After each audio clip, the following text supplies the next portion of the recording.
자동차, 텔레비전, 휴대전화. 일상생활 곳곳에 쓰이는 대부분의 물건에서 빠지지 않는 것이 바로 화학 소재다. 또한 반도체, 디스플레이, 배터리 등 우리나라의 주력 산업에도 화학 소재는 꼭 필요한 중요한 물질이다.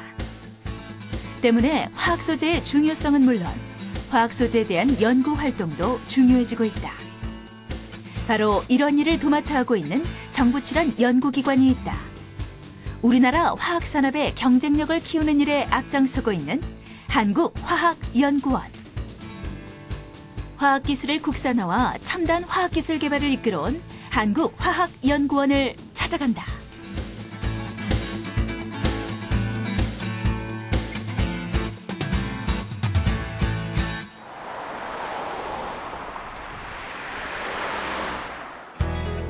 산업 경쟁력의 패러다임이 소재 중심으로 전환하면서 소재 원천 기술 또한 국가 경쟁력의 핵심 요소로 부상하고 있다. 특히 화학 소재는 우리나라가 글로벌 경쟁력을 갖추고 있는 산업 분야에서도 중요한 위치를 차지하고 있는데 바로 그 중심에 한국화학연구원이 있다. 우리나라 화학산업 발전 그리고 국가 신산업 창출이 근본적인 그 설립 목적이 되겠습니다만은 하는 일들은 화학 관련한 그 각종 연구, 그러니까 화학 공정 또 화학 소재라든지 시작 개발 등등 이런 일들을 연구를 하고 더불어서 이제 연구를 바탕으로 중소기업 지원도 해야 될 뿐 아니라 화학 관련해서 저희 연구원만 있는 게 아니지 않습니까? 대학도 있고 기업도 있는데 국가 출연연구원이니까 이런 그 화학 관련 산학년에 중심 코디네이터 역할 이런 역할도 해야 되는 곳이 저희 한국화학연구원입니다. 화학 분야 국내 유일의 국책연구원인 한국화학연구원. 현재는 4개의 핵심 연구 분야로 나뉘어 국가 원천 기술을 개발하고 있다. 미래의 에너지 자원을 개발하고 환경 오염 물질을 줄이면서 환경 복원에도 기여하는 화학기술 개발에 주력하고 있는 그린화학공정연구본부. 국내 화학소재 원천 기술을 개발, 화학산업의 경쟁력 향상에 앞장서는 화학소재연구본부. 새로운 성장 동력으로 떠오르고 있는 신약 개발의 주력, 인류의 삶의 질을 향상시키는 데에도 기여하는 신약연구본부. 나노융합기술과 친환경 신물질 기술, 바이오 화학기술 개발에 힘쓰는 융합화학연구본부. 4개의 핵심 연구 분야를 중심으로 한국화학연구원은 다양한 연구 성과를 이끌어내고 있다. 또 폴리부텐이라고 하는 공업적으로 아주 중요한 이렇게 고분자 물질이 있는데 이거는 건국 이래 100대 기술에 들어갈 정도로 아주 중요한 기술입니다만 이런 거라든지 또 휴대폰이나 각종 전자기기에 들어가는 폴리이미드라는 물질의 생산 기술 개발이라든지 이런 부분도 있고요. 또 하나는 시작 분야 쪽에 에이저 치료제라든지 골다공증 치료제 등등 여러 가지 많은 국민들이 아파하고 있는 그런 질환에 대한 그런 기초 물질들도 저희가 개발을 해와서 실질적으로 우리나라 산업 발전에 여러 가지 기술 이전을 통한 그런 기여를 해왔습니다.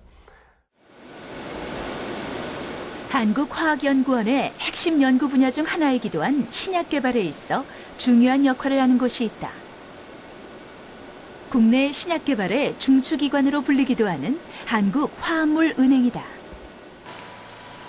한국화합물은행은 국내에 산재하는 화합물과 그와 관련한 정보를 수집 관리함으로써 이를 공동으로 활용하는 국내에선 유일한 화합물 통합관리 인프라기관으로 지난 2000년 설립된 이후 국내의 산학연에서 합성된 화합물을 모아 체계적으로 관리, 신약개발 기관에 제공하고 있다.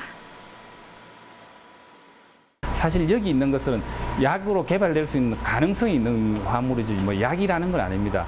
가서 테스트를 해가지고 거기서 약효가 찾아지면 거기서부터 신약 개발을 시작을 할 수 있는 거죠. 사실 한국화합물은행은 역할은 신약 개발이라는 게 한 100 정도 된다 그러면 저희들은 앞에서 한 1에서 5 정도 아주 그냥 초기 단계에서 신약 개발을 할 수 있게 도와주는 곳이죠. 그러니까 신약 개발을 할 수 있는 출발점이 되는 그런 것이라고 생각합니다. 화학적 반응을 통해 결합된 화합물은 다양한 질환을 치료하고 예방할 수 있는 기본 물질로 그 가치는 엄청나다. 때문에 이러한 물질을 체계적으로 관리하는 일은 신약 개발에 있어 꼭 필요하다. 한국화합물은행은 화합물의 구조에 대한 정보 외에도 물성, 독성, 특허 현황 등 화합물과 관련한 모든 정보를 화합물과 함께 원하는 사용자에게 제공함으로써 신약 개발에 응용할 수 있도록 돕는 것이다.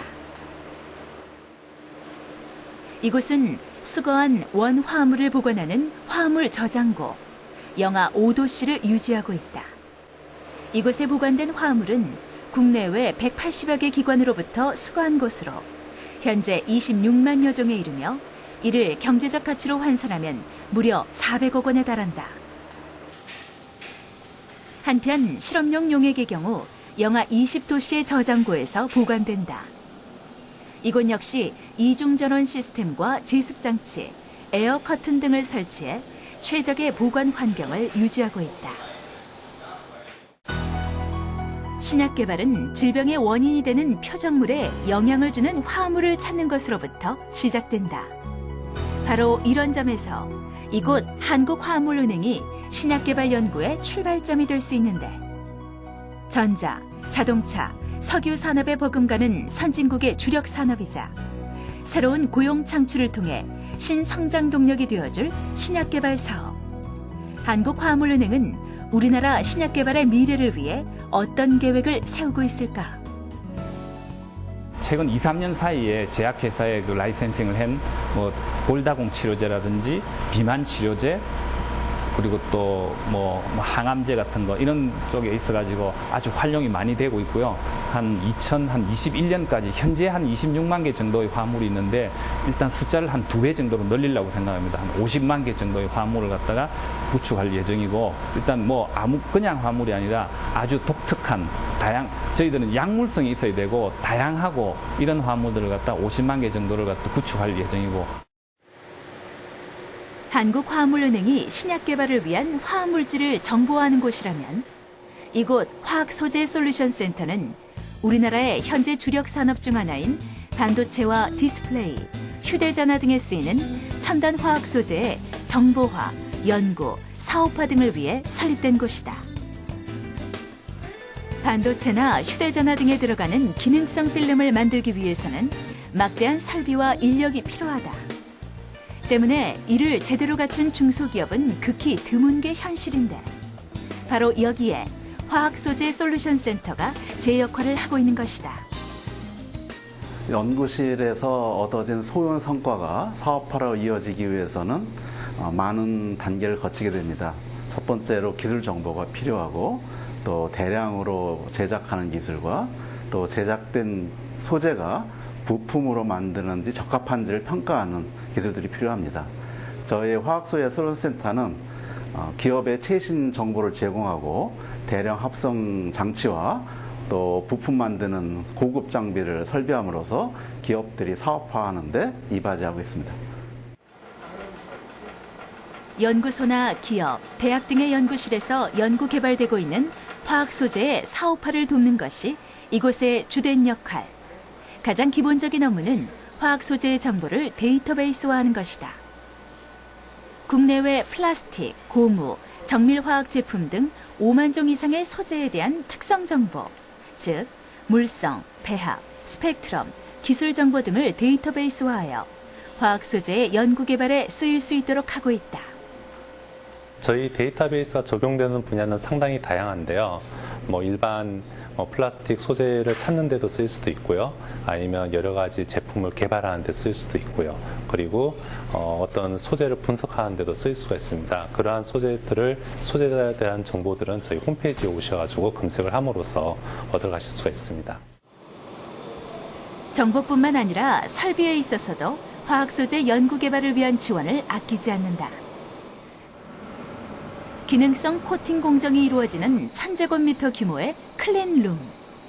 이곳은 디스플레이용 광학 필름, 2차 전지와 태양 전지용 코팅 제품, 고부가가치 소재인 산업용 필름 등을 시제품까지 생산할 수 있을 만큼 제대로 된 설비를 갖춘 곳으로 기업이나 연구원에서 사용할 수 있도록 하고 있다. 이처럼 화학 소재의 특성 정보, 첨단 설비와 전문 기술의 기반을 둔 종합적 솔루션을 제공하는 곳이 바로 이곳 화학소재 솔루션 센터. 최신 정보와 기술의 결합을 통해 중소기업의 성장을 뒷받침해주고 있는 곳이다. 중소기업이 창조경제의 핵심 축으로 떠오르면서 한국화학연구원에서도 화학 분야의 유망 중소기업을 발굴하고 육성하기 위한 중소기업 지원 사업을 펼쳐오고 있다. 애로기술 지원, 기술 인재 파견, 인프라 기반의 서비스 지원 등 최근 화학 관련 중소기업을 집중적으로 지원하는 새로운 사업을 시행하고 있다. 우리나라 중소기업은 대부분이 자체적인 기술 개발 역량을 향상시킬 수 있는 기반이 매우 취약한 상황입니다. 이러한 중소기업의 R&D 연구 역량을 획기적으로 향상시키기 위해서 이번에 저희 화학연구원은 크리티컬 디딤돌 사업을 추진하게 되었습니다. 본 사업이 성공적으로 추진이 된다면 우리나라 화학 관련 중소기업이 세계적인 강소기업으로 도약할 수 있는 계기가 될 것으로 생각이 됩니다.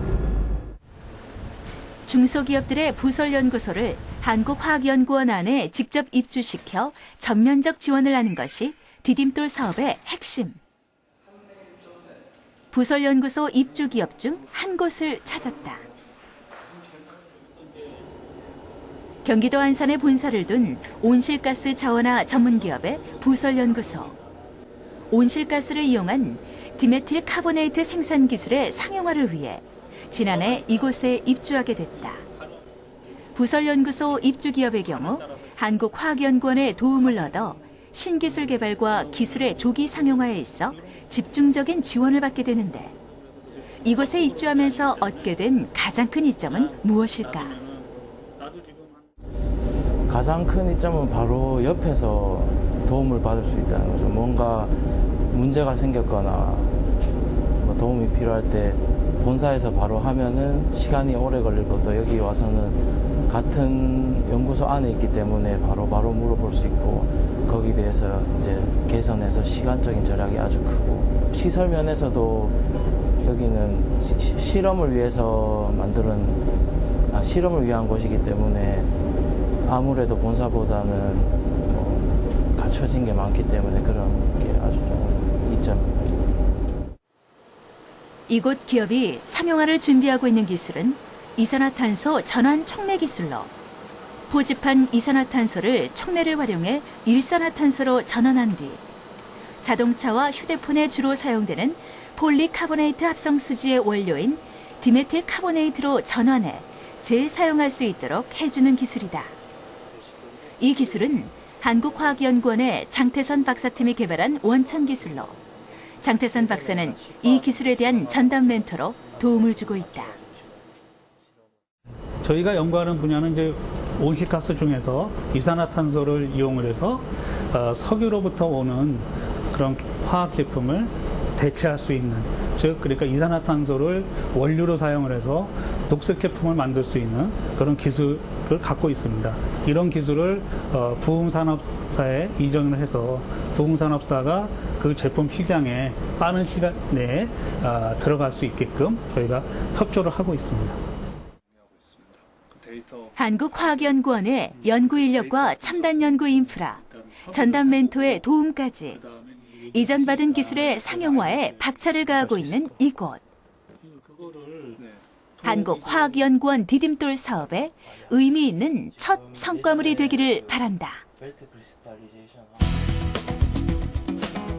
다른 모든 산업과 영향을 주고받으며 새로운 물질을 창출해내고 각종 산업에 필요한 핵심 소재를 공급해주는 화학산업. 이런 이유로 화학물질에 대한 연구는 물론 그와 관련한 기술 개발의 중요성이 점점 더 커지고 있는 지금 한국화학연구원은 다양한 연구 활동과 기업 지원 사업을 통해 화학 분야의 창조 경제를 이끄는 핵심 축이 되어야 할 것이다. 생활 속 작은 아이디어부터 첨단과 기술까지 누구나 어떤 아이디어라도 제안하고 공유할 수 있습니다. 창조경제타운 홈페이지 지금 바로 접속하세요.